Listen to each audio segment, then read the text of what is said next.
श्री बुच्ची रेड्डी सुदर्शन रेड्डी को 300 प्रथम वरीयता के मत प्राप्त हुए और श्री सीपी राधाकृष्णन को 452 प्रथम वरीयता के मत प्राप्त हुए। अस्सलाम वालेकुम रहमतुल्लाहि व बरकातुहू। नाज़रीन, इस वक्त की बहुत बड़ी खबर आ रही है, आपको बताते चले। आज पार्लियामेंट की इमारत में होने वाले इंतखाबात में एनडीए के उम्मीदवार सीपी राधाकृष्णन हिंदुस्तान के 17वें नायब सदर जमहूरिया मुंतखब हो गए हैं। उन्हें 452 वोट मिले। ख्याल रहे कि उनके हरीफ अपोजिशन इत्तिहाद के उम्मीदवार बी सुदर्शन रेड्डी थे। दोस्तों, आपको बताते चले, एनडीए के उम्मीदवार सीपी राधाकृष्णन ने 452 वोटों से नायब सदर जमहूरिया का इंतखाब जीत लिया है। अपोजिशन के उम्मीदवार बी सुदर्शन रेड्डी को 300 वोट मिले। ख्याल रहे कि नायब सदर जमहूरिया के इंतखाब में वोटों की गिनती आज बरोज़ मंगल 9 सितंबर को शाम 6 बजे शुरू हुई। 98% से ज़्यादा अरकान पार्लियामेंट ने एनडीए के उम्मीदवार सीपी राधाकृष्णन और अपोजिशन के मुश्तरका उम्मीदवार बी सुदर्शन रेड्डी के दरमियान अपना हक़ राय दही इस्तेमाल किया। राज्यसभा के secretary general officer PC Modi की निगरानी में पार्लियामेंट की नई इमारत में गिनती की गई। पोलिंग शाम 5 बजे ख़त्म हुई। सरकारी ज़राए ने बताया कि 781 में से 12 अरकान पार्लियामेंट ने वोट नहीं दिया। ख्याल रहे कि दिन की शुरुआत में तेज़ वोटिंग हुई। वज़ीर आज़म नरेंद्र मोदी ने सबसे पहला वोट दिया। इंतखाबात पार्लियामेंट की इमारत के कमरा नंबर 101 में पोलिंग बूथ में अमल में आए। वाज़ेह है कि पार्लियामेंट के दोनों ऐवानों के अरकान पार्लियामेंट हाउस में वोट देने के अहल हैं। नाज़रीन, आप इस ताल्लुक़ से क्या कहना चाहेंगे? कमेंट में अपनी राय ज़रूर पेश करें। बहुत गहमा गहमी चल रही थी, बिलाखिर आज एक मरतबा फिर से मोदी हुकूमत कामयाब हो गई। नायब सदर जमहूरिया के ओहदे पर कब्ज़ा बरकरार रखे हुए हैं। आप इस ताल्लुक़ से कमेंट में अपनी राय ज़रूर पेश करें। इस वीडियो को शेयर करते जाएं।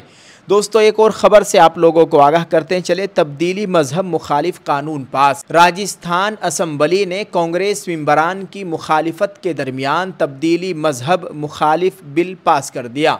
इस दौरान कांग्रेस ने सख्त एहतिजाज किया।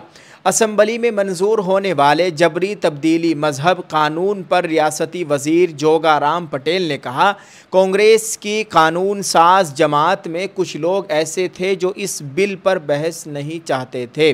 उनका एहतिजाज काबिल मजम्मत है।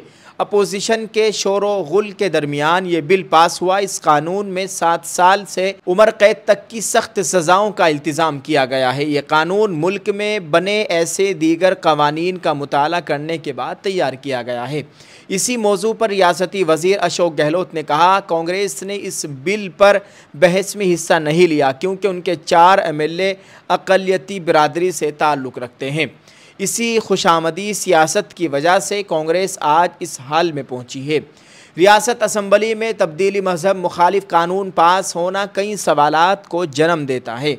एक तरफ हुकूमत का मौक़िफ़ है कि यह कानून ज़बरदस्ती या धोखे से कराए जाने वाले मजहबी तब्दीली के मामलात को रोकने के लिए बनाया गया है ताकि किसी भी शख्स की मजहबी आज़ादी पर जबर ना हो। दूसरी तरफ नाक़िदीन का ख्याल है कि इस तरह के कवानीन का इस्तेमाल अक़लियती बिरादरियों के ख़िलाफ़ इम्तियाज़ी हथियार के तौर पर किया जा सकता है और उनके बुनियादी आइनी हक़ यानी मज़हब इख्तियार करने या तब्दील करने की आज़ादी पर कदगन लगाई जा सकती है। बिल में 7 साल से उम्र कैद तक की सख्त सज़ा का जिक्र इस खदशे को और बढ़ा देता है कि कहीं मामूली या बेबुनियाद शिकायत पर भी किसी को निशाना न बनाया जाए। मज़ीद ये कि असम्बली में अपोजिशन की मुखालिफत और कांग्रेस का मुबाहसे में शरीक न होना इस कानून की सियासी नौइयत को भी वाज़ेह करता है। अगर हुकूमत वाकई ज़बरदस्ती के ख़िलाफ़ इक़दाम कर रही है तो कानून के इतलाक़ में शफ़ाफ़ियत, गैर जानिबदारी और अदलिया की सख्त निगरानी लाज़मी होनी चाहिए। बसूरत दीगर ये कानून माशरती हम आहंगी को बिगाड़ने, अक़लियतों में अदम तहफ़्फ़ुज़ पैदा करने और सियासी मकासद के लिए इस्तेमाल होने का अंदेशा रखता है। दोस्तों, ये कानून पास हो गया है।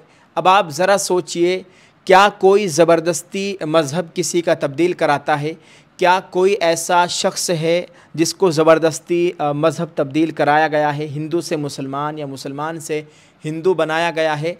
मज़हब जो भी कबूल करता है वो दिल से कबूल करता है।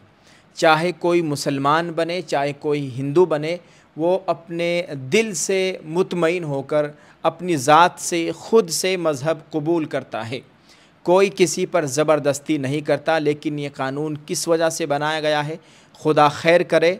और बहुत से लोग इस तरह से किसी के ऊपर झूठे इल्ज़ामात तय करके, जैसा कि गौकशी के नाम पर हो रहा है, गौकशी के नाम पर इतना बड़ा फ़राड हो रहा है, झूठे झूठे आरोप लगाकर लोगों के कारोबार ख़त्म किए जा रहे हैं, मुसलमान नौजवानों की लिंचिंग हो रही है, मुसलमानों की गाड़ियों को जलाया जा रहा है। और जब बाद में उसका सैंपल लिया जाता है या बाद में उसका नतीजा आता है, वो कुछ और होता है।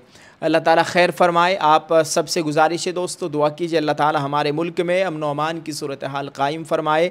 अल्लाह ताला भारत के मुसलमानों की जान माल इज़्ज़त आबरू की मुकम्मल हिफाजत फ़रमाए, आमीन। नाज़रीन, आप सभी देखने वालों से एक अपील करता हूँ, अगर अभी तक आपने हमारे इस उर्दू न्यूज़ इंडिया चैनल को सब्सक्राइब नहीं किया है तो हमारे इस उर्दू न्यूज़ इंडिया चैनल को सब्सक्राइब कर लीजिए और अपने दोस्त अहबाब के साथ इसको शेयर कर दीजिए। जज़ाकल्लाह। अल्लाह ताला आप सबको इसका अजर अज़ीम अता फ़रमाए, आमीन। अस्सलामु अलैकुम व रहमतुल्लाहि व बरकातुहू।